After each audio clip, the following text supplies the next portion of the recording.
The studio lights burned against my face like tiny suns. I adjusted my position in my wheelchair, front wheels locked steady, trying to force a natural smile. Everyone crowded together in matching red sweaters with the company logo stitched across the chest. The photographer, a cheerful woman with bright lipstick, called out enthusiastically, "Move in closer, everyone. Let's get cozy for this shot." People shuffled forward, shoulders bumping together. Someone laughed about the awkward positioning. I rolled forward slightly, trying to fit into the tight formation. Then Kurt, my boss, stepped directly toward me. His polished shoes clicked against the studio floor. He leaned down with that practiced PR smile plastered across his face, the one he used in client meetings. What he said next made my entire world tilt sideways. "Your wheelchair is ruining our photos. Can you move back? Actually, maybe sit this one out entirely." The room went completely silent. Even the photographer stopped adjusting her camera. My stomach dropped like I'd just fallen off a cliff. I forced out a weak, breathy laugh, pretending I hadn't heard him clearly. But 3 people definitely heard those words. The photographer's mouth hung open in shock. I stayed frozen in place, too stunned to process what had just happened. The camera flashed anyway, capturing that horrible frozen moment. The shoot wrapped up quickly after that, tension hanging thick in the air like humidity before a storm. Christmas music started playing from someone's phone, filling the uncomfortable silence. People began chatting nervously about holiday plans and weekend shopping trips, like absolutely nothing had happened. Nobody mentioned what they'd all just witnessed. It was that horrible kind of silence where everyone knows something disgusting just went down, but collectively chooses to act completely normal about it. My coworker Freya, who'd been standing beside me, squeezed my shoulder gently. She leaned close and whispered, "Brielle, are you okay?" That was completely out of line. I lied through my teeth, my voice coming out higher than normal. "I'm fine, totally fine, it's whatever." Kurt walked past me then, actually reaching down to clap my back like we were best friends. "Great work today, everyone. You all looked absolutely fantastic up there." He acted like he hadn't just crushed my dignity and self-worth 2 minutes earlier. In the elevator heading down, alone finally, I replayed his words over and over. My eyes burned with tears I absolutely refused to let fall. Maybe I was overreacting. Maybe I was too sensitive about everything, like people always suggested. Maybe I should just let it go and move on like nothing happened. My phone buzzed in my lap, interrupting my spiral of self-doubt. A notification popped up across my screen. "Summit Holiday Photo is live," with a small preview image attached to the alert. My hand trembled slightly as I tapped to open it, sitting there in my car in the parking garage. I opened Summit's LinkedIn page. The Christmas group photo was already posted, looking festive and professionally edited with perfect lighting. Red and gold decorations framed the image beautifully. And I was completely gone, cropped out entirely, erased from existence, like I'd never been standing there at all, like I'd never been part of this team. The caption read cheerfully, "Celebrating our incredible team this year. Happy holidays from all of us at Summit." Hearts and confetti emojis scattered throughout. This team was built on my late nights at the office. My strategy decks that won accounts, my campaigns that brought in 3 major clients this quarter alone. Comments were already pouring in from clients and business partners. "What a great crew. Love this team spirit. So lucky to work with you all." My chest tightened until I could barely pull in a full breath. I remembered standing right there for that photo, positioned in the front row. My wheelchair had been clearly visible in the original frame when the photographer showed us the preview on her tablet screen. But in this polished, public version posted for thousands to see, it was like I'd never existed at all. Like my contributions meant nothing, like I was an embarrassment they needed to hide. My thumb hovered over the comment button. I desperately wanted to say something, to call them out publicly, to make everyone acknowledge what they'd done to me. But I didn't press it. Not yet, anyway. I needed to think this through carefully first. I needed a plan. I pulled out of the parking garage slowly, my mind racing with hurt and anger and confusion all mixed together into something I couldn't quite name yet. When I got home, I sat in my car for another 10 minutes before I could even move. just sitting there, staring at that photo on my phone, at my own absence, screaming back at me. Finally, I rolled myself inside, feeling more alone than I'd felt in years. I pulled into my apartment building's garage and made my way up to my unit, trying desperately to shake off the hurt that clung to me like a second skin. Inside my apartment, I rolled through my open-concept living space, past the floor-to-ceiling windows that overlooked the city, past shelves lined with industry awards that my team had won because of campaigns I personally led and strategized. I wasn't some helpless intern fresh out of college. I was a senior brand strategist with 6 years of experience. The person they specifically sent into billion-dollar pitch meetings because I could close deals that kept this entire company profitable and growing. I poured myself a generous glass of wine, my hands still slightly shaky, and stared at my framed conference badges hanging on the wall. Events where I'd been invited as a keynote speaker. Professional panels where executives twice my age asked specifically for my strategic advice. My disability had never stopped any of that success, never held me back from achieving what I wanted. The only thing that had ever tried to limit me, to make me smaller, was other people's narrow assumptions and prejudices about what I could or couldn't do. I scrolled through my work email, reading recent messages from satisfied clients. "Brilliant work, Brielle. You're a genius," one message read. "Can't wait to work together on the next campaign," said another. But all I could hear echoing in my head was Kurt's voice. "Your wheelchair is ruining our photos." I sat there for a long moment, wrestling with competing emotions. Then I opened my laptop and navigated to a folder I'd been quietly keeping for the past 8 months. A folder I'd titled simply, "Things I Might Need One Day." Inside that folder were carefully organized screenshots and detailed notes I'd been documenting methodically. Emails where Kurt casually referred to me as a logistical challenge when planning company events and client dinners. Slack messages where he complained to other managers that rearranging everything for accessibility requirements really kills the visual flow we're trying to achieve. Performance feedback where he'd suggested finding creative ways to keep the center frame visually clean and streamlined during promotional photo shoots and video content. I remembered each specific incident clearly as I scrolled through my documentation. The time he deliberately seated me at the very back corner of a major client presentation, claiming it was purely for space management reasons.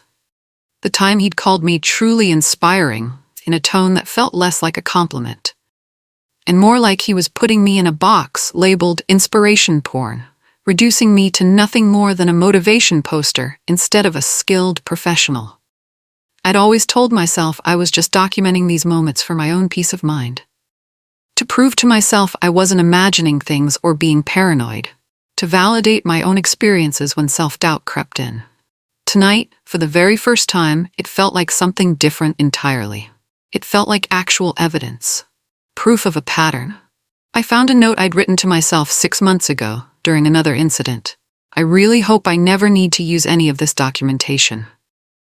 I whispered out loud to my empty apartment, my voice barely audible. Maybe I actually do need it now. The next morning arrived too quickly. I got ready for work mechanically, going through the motions on autopilot. I rolled into Summit's sleek office building, the one with the modern glass exterior that the company loved to feature in promotional materials. The holiday photo was prominently displayed on every single digital screen in the marble-floored lobby. My team beamed happily in matching sweaters, arms wrapped around each other in perfect unity. No wheelchair visible anywhere in the carefully composed frame. I glided past the front desk, offering a small nod to the receptionist. Several coworkers spotted me, and their eyes quickly darted away, suddenly very interested in their phones or the floor. A few others looked genuinely guilty, like they wanted to say something supportive, but didn't know how to start that conversation. In the main glass-walled conference room, Kurt was laughing loudly with the VP of marketing about optimizing our brand image for maximum impact. He didn't look like a villain at all. He looked like any completely normal middle manager you'd see anywhere, holding his standard coffee mug with the Summit logo, casually discussing metrics and quarterly growth goals. That was genuinely the worst part of all of this. How utterly normal and friendly he seemed. How easily he could just forget what he'd done to me and move on with his day.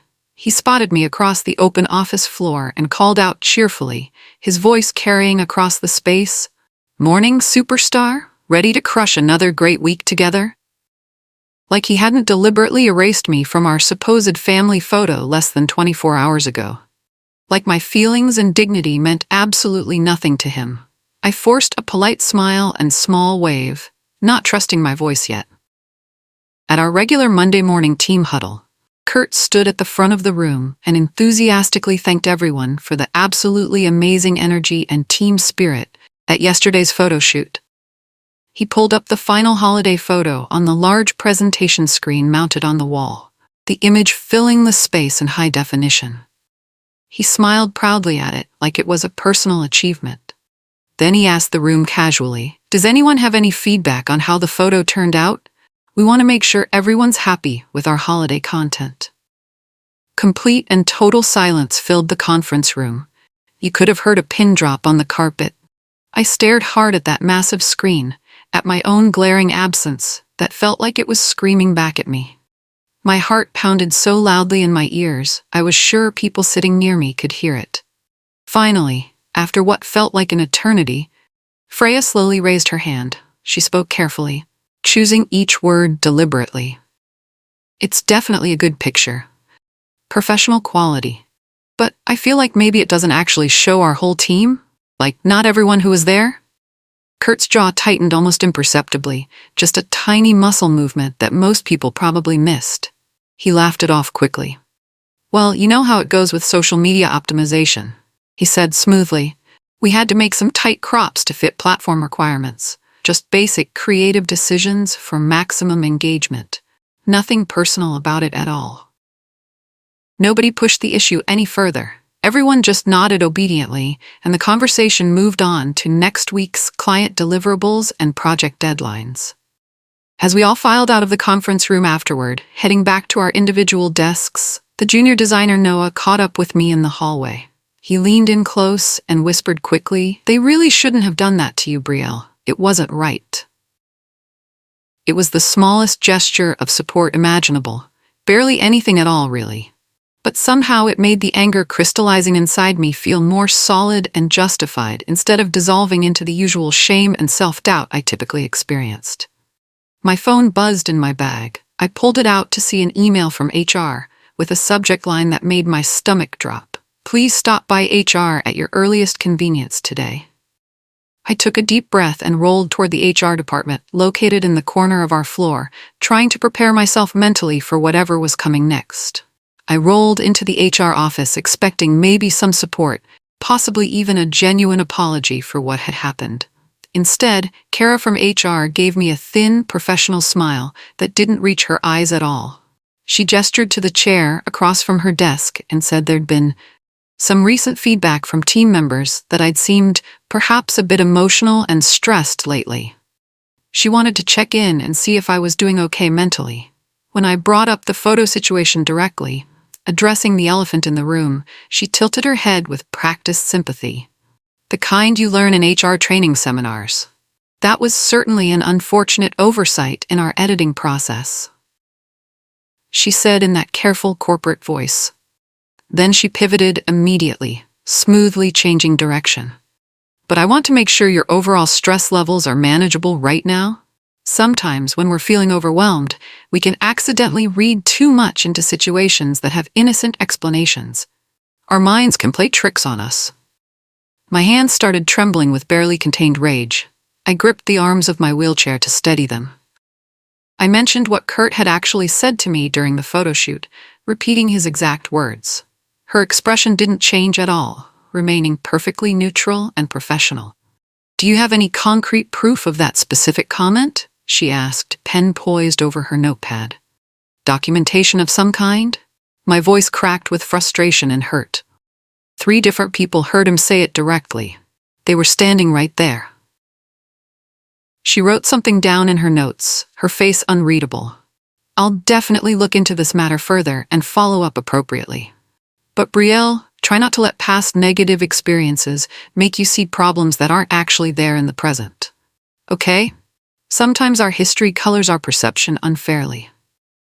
I left her office feeling more completely alone and unsupported than I'd felt in my entire professional career. But one single thought burned clearly in my mind, cutting through the fog of hurt. I might not have definitive proof of what happened, but maybe someone else did. That afternoon in the break room, I was refilling my water bottle when Freya approached me quickly. Her face was flushed with obvious anger on my behalf, her eyes bright with emotion.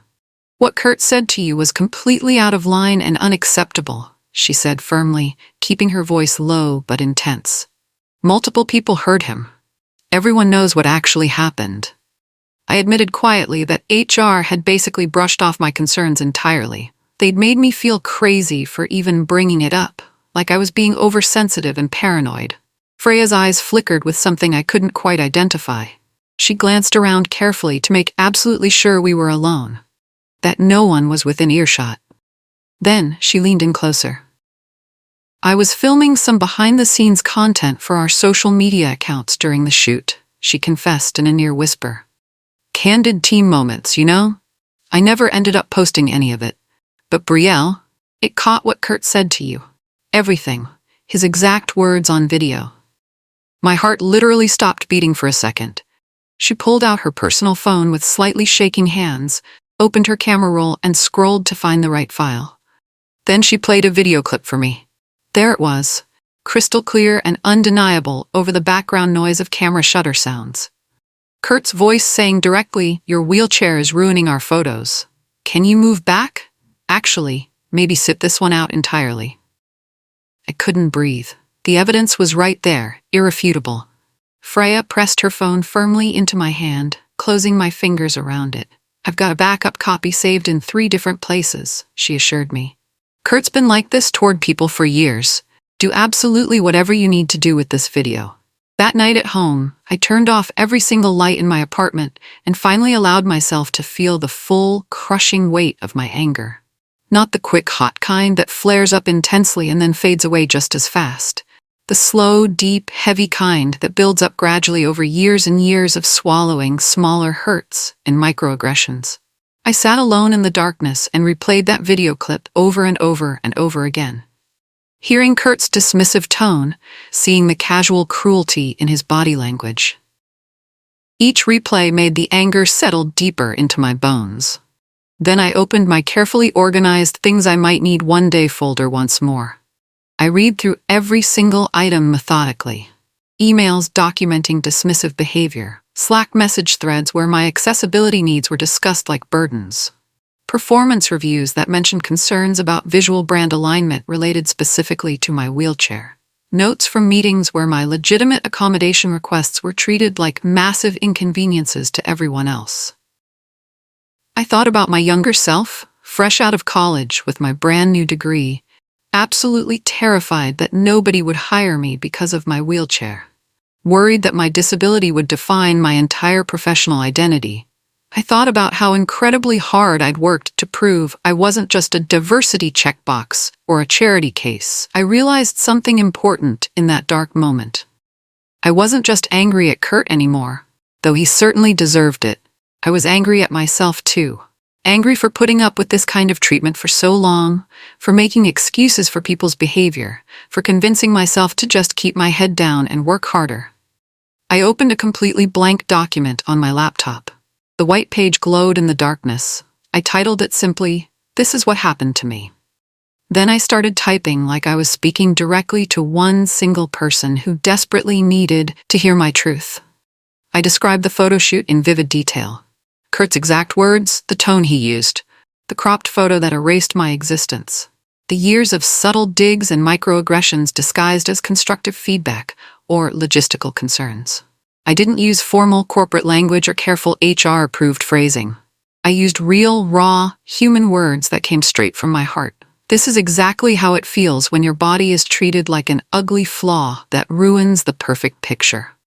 When you're seen as a problem to be solved, rather than a person to be valued. I pasted in screenshots from my documentation folder. I carefully embedded the video clip that Freya had given me, the undeniable proof.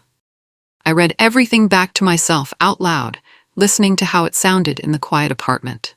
My hands were shaking again, but not from fear this time, from recognition, from finally speaking truth. This sounded authentically like me. This sounded like the honest truth I'd been too afraid to speak for years. The cursor blinked steadily at the end of my final paragraph. I'm sharing this story publicly because staying silent only protects the wrong people and allows this behavior to continue. My thumb hovered over the blue post button on LinkedIn, my finger literally trembling above the screen. My heart hammered so hard in my chest I could feel it pulsing in my throat. I took one deep, steadying breath. Then I pressed it. For exactly 30 seconds, nothing happened at all. The post just sat there. Then my notification bar absolutely exploded like fireworks on New Year's Eve. Likes, comments, shares, reactions of every kind. Everything lit up at once in a cascade I couldn't possibly keep up with. My heart raced in this strange, overwhelming mix of pure panic and incredible relief. Part of me desperately wanted to delete it immediately, to take it all back. Was I being too dramatic? Too emotional? Too much? All the things people had always told me not to be? But then I saw the first truly meaningful comment appear. I worked with Kurt 3 years ago. He did something remarkably similar to me. Thank you for speaking up. Another comment loaded below it. This is exactly why I left Summit last year. The culture there is toxic. Then another. Thank you so much for your bravery in sharing this. More people need to hear these stories. I realized with growing clarity that the post was already completely out of my hands now. The truth was spreading faster than I could possibly track it, rippling outward like waves. A direct message notification popped up on my screen. It was from a blue-check verified disability rights advocate with over 50,000 followers. Can we amplify this story? This absolutely needs to be heard by more people. May I share it? I stared at my laptop screen, watching the numbers climb rapidly. Hundreds of reactions, dozens of shares. Comments pouring in faster than I could read them. There was absolutely no going back now. What I'd started couldn't be stopped. By the next morning, my post had jumped to completely different platforms. Someone had screenshot it and posted it on Twitter with their own commentary. Someone else had made a detailed thread about workplace ableism on Reddit, linking back to my original post. A popular disability rights page with a massive following shared it with the caption, "This is what everyday workplace discrimination looks like when it's hiding behind corporate language about brand image and visual aesthetics." My follower count jumped by hundreds, then thousands. My phone wouldn't stop buzzing with notifications. Coworkers started texting me privately throughout the morning. "I'm so incredibly sorry this happened to you."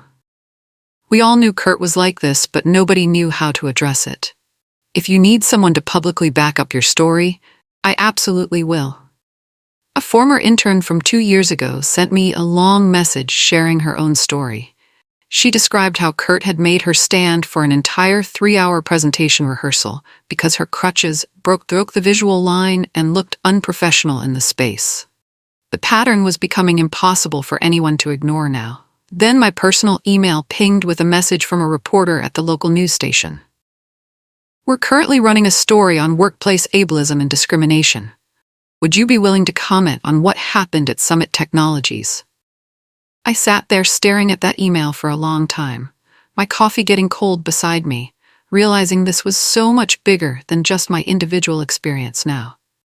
By noon that same day, Summit's senior leadership team sent out an official mass email to all staff members. "We are aware of a concerning social media post currently circulating and are actively investigating the matter with the seriousness it deserves." Kurt didn't come anywhere near me. He spent the entire day visibly pacing around different areas of the office, constantly on phone calls, clearly panicking behind his carefully maintained professional mask. HR called me in for yet another check-in meeting, but suddenly, the entire tone had shifted dramatically. Now Kara was using very different words like "unfortunate situation that doesn't reflect our values" and taking this extremely seriously. I looked her straight in the eye across her desk. Why weren't any of my concerns taken seriously at all before this went public? Why did I have to expose this publicly to be believed? She didn't have a real answer. Just more corporate non-speak. My coworkers were watching me now with this strange mixture of emotions, like I was both dangerous and brave at the exact same time. Someone to admire, but also to fear slightly. That afternoon, Summit temporarily disabled all comments on the holiday photo post across every platform. But that strategy completely backfired. People just started commenting under every single other post on Summit's pages instead, asking directly what happened to me, demanding answers and accountability. The company couldn't hide from it anymore. The story had grown too big, spread too far. Kurt finally cornered me in an empty conference room late in the afternoon. He closed the door softly, trying desperately to appear calm and reasonable despite the obvious panic in his eyes. "Brielle, I'm honestly disappointed you chose to take this public instead of working it out internally through proper channels," he said, his voice tight with barely controlled emotion. "I never meant to hurt you personally. It was purely about framing the shot properly for social media. Just business decisions." I met his eyes directly, refusing to look away.